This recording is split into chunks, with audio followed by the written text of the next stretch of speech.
ابراہیم نہ تو یہودی تھے اور نہ عیسائی، بلکہ سب سے بے تعلق ہو کر ایک اللہ کے ہو رہے تھے اور اسی کے فرما بردار تھے اور مشرکوں میں نہ تھے۔ ابراہیم سے زیادہ قرب رکھنے والے تو وہ لوگ ہیں جو ان کی پیروی کرتے رہے، اور یہ پیغمبر آخر الزماں صلی اللہ علیہ وآلہ وسلم اور وہ لوگ جو ایمان لائے ہیں، اور اللہ مومنوں کا کارساز ہے۔ اے اہل اسلام، بعض اہل کتاب اس بات کی خواہش رکھتے ہیں کہ کسی طرح تم کو گمراہ کر دیں، حالانکہ یہ تم کو کیا گمراہ کریں گے، اپنے آپ کو ہی گمراہ کر رہے ہیں اور نہیں جانتے۔ اے اہل کتاب، تم اللہ کی آیتوں سے کیوں انکار کرتے ہو اور تم تورات کو مانتے تو ہو؟ اے اہل کتاب، تم سچ کو جھوٹ کے ساتھ خلط ملط کیوں کرتے ہو اور حق کو کیوں چھپاتے ہو جبکہ تم جانتے بھی ہو؟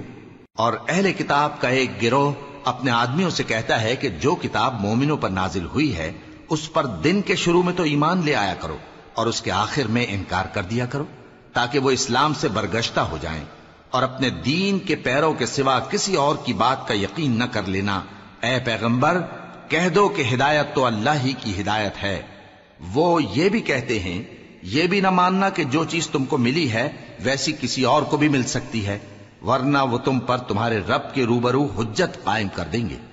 اے پیغمبر، کہہ دو کہ بزرگی اللہ ہی کے ہاتھ میں ہے، وہ جسے چاہتا ہے دیتا ہے، اور اللہ کشائش والا ہے، علم والا ہے۔ وہ اپنی رحمت سے جس کو چاہتا ہے خاص کر لیتا ہے، اور اللہ بڑے فضل کا مالک ہے۔ اور اہل کتاب میں سے کوئی تو ایسا ہے کہ اگر تم اس کے پاس دیناروں کا ڈھیر امانت رکھ دو تو تم کو فوراً واپس دے دے، اور کوئی اس طرح کا ہے کہ اگر اس کے پاس ایک دینار بھی امانت رکھو تو جب تک اس کے سر پر ہر وقت کھڑے نہ رہو تمہیں دے ہی نہیں۔ یہ اس لیے کہ وہ کہتے ہیں کہ امیوں کے بارے میں ہم سے مواخذہ نہیں ہوگا۔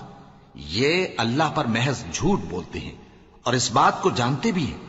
ہاں کیوں نہیں، جو شخص اپنے اقرار کو پورا کرے اور پرہیزگار بنا رہے تو اللہ بھی پرہیزگاروں کو دوست رکھتا ہے۔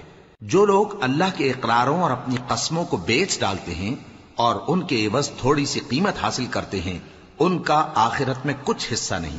ان سے اللہ نہ تو کلام کرے گا اور نہ قیامت کے روز ان کی طرف دیکھے گا، اور نہ ان کو پاک کرے گا، اور ان کو دکھ دینے والا عذاب ہوگا۔